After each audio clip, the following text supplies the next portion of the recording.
سلامونه دوستانو، راځئ چې په الماني ژبه باندې درې مهمې جملې زده کړو. اول تاسو ته وایم چې کوم لغت ده او بیا په همدغه لغت کې درې جملې جوړوو. ما سره دوستانو لغت ده probieren. probieren وایي امتحانول یا امتحان.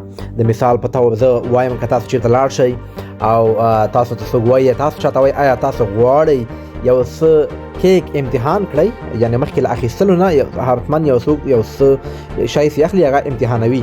د مثال په توګه زه تاسو ته وایم یا موږ چاته وایو آیا ته غواړې چې یو څه کیک امتحان کړې، دا جمله په الماني ژبه داسې وایو.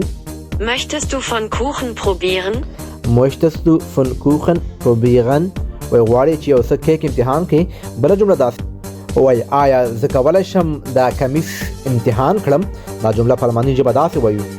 Darf ich dieses Hemd anprobieren? Darf ich dieses Hemd anprobieren؟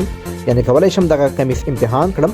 او بله جمله بیا داسې کله وایي چې آیا تا دا تلیفون مخکې امتحان کړی ده، آیا دا تلیفون تا مخکې امتحان کړی ده، دا جمله بیا داسې وایو.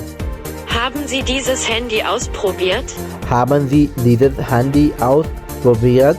وایي آیا تا دا تلیفون مخکې امتحان کړی ده؟ نو په مختلفو زمانو کې مې دغه لغت استفاده